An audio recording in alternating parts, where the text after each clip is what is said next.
Hey there guys, it's Eline. I was having a bit of a discussion with Anneke over at Nobody Is Here about perspective in the Italian Renaissance. So yeah, whoever cares about this kind of a thing, I just thought it was way too much fun to not, do this. I have dug out my, it's in Dutch, of course. It is a translation from the German, the art of the Italian Renaissance, architecture, sculpture, painting, and drawing, or I suppose that's what it's called. There's the original book title, Kunst der Italienischen Renaissance, 94, published in Dutch in 95, reprinted in 1999. So this is a great book. It has a humongous number of pictures. Not the one I was looking for, though, because we were having a go at each other, I think, Anneke and I, about a painting or, a fresco that's actually in here. Let me look that up real quick. Jawohl. Here it is. Masaccio. Never knew that was spelled with one S. Come on, you camera. Trinità, so the Trinity, right? And the whole perspective jumble going on in there. So I'm calling this a jumble, just like she called it awkward, which is like both of us should be ashamed of ourselves, I think. Because go ahead and try to do this yourself. This is the linear perspective lines that she referred to in her comments also. And this is what it actually looks like in the painting. So one thing that comes to my mind immediately looking at this is from 1425 to 28, so it really is a really early Renaissance painting. Sorry for the glare, I'm trying to compensate for that.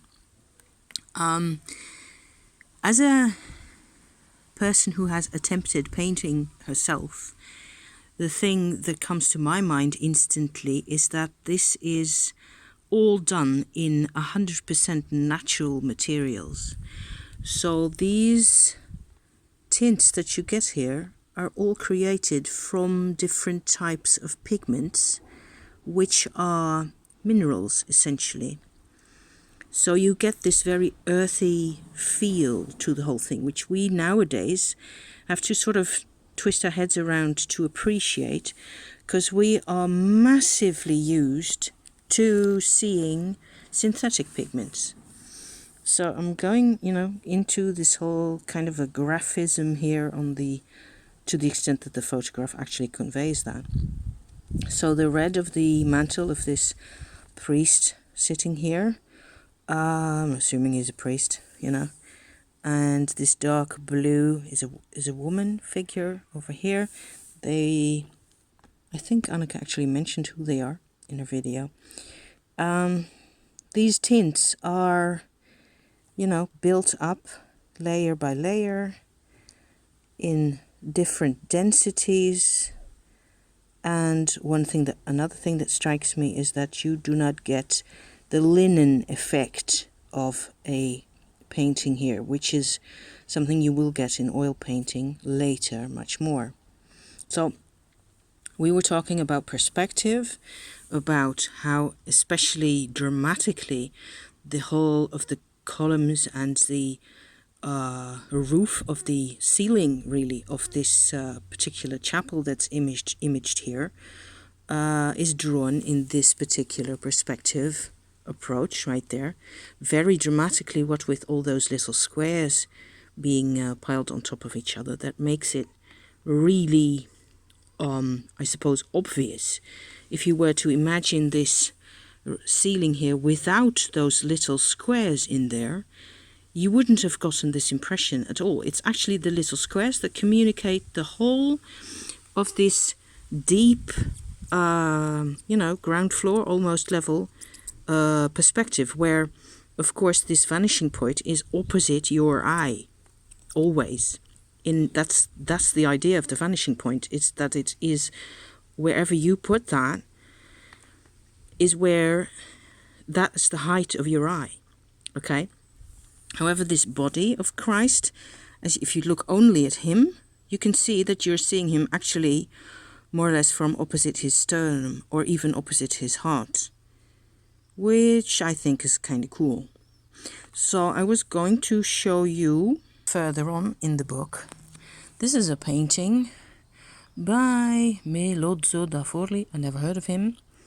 And I'm trying to, show you this frontally.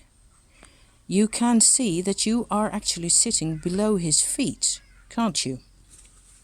This is from a fresco and there's no date right there. I think this, something happened to my camera that I may not have understood completely. I'll have to rewatch.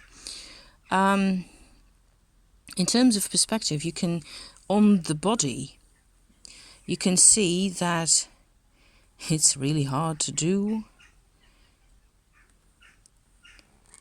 You have to stack everything behind each other and then still see his face instead of just seeing his chin and the tip of his nose and his, what are those called? His jawbones. Yeah. You're seeing his face full on. Can you see that? You're seeing this arm more or less from underneath. It's so hard to do, you guys. I think this is a great attempt. He also used the textile folds, the fabric folds, to, go like that, to give you this impression of stacking upwards. And however, here, of course, you had to see his face properly. So this is pulled down and sideways a bit. And that makes it, I think that makes just for the focus of your eyes to go to his head. To compare, just a bit of human anatomy perspective kind of thing. Here's the another painting by the same artist, Pope Sixtus IV, with his relatives around 1480. So it's both of these are later. Okay, so here are standing figures, just people that you're seeing at more or less the level of where you are at. I think there's even a positioning. Let me go back a bit. There's actually a relationship to the first painting. See that with the squares in the ceiling? And here too, we are looking at these people on the level of their shoulders, more or less. Just to have a look at. I suppose I could yak on about this for quite a bit longer. The perspective is strengthened. It's kind of interesting. And this is a lot later. So, yeah. I suppose this is fun for some people. Maybe Anneke will enjoy looking at these. Okay, thank you for watching. I'm buckling this up now. Bye.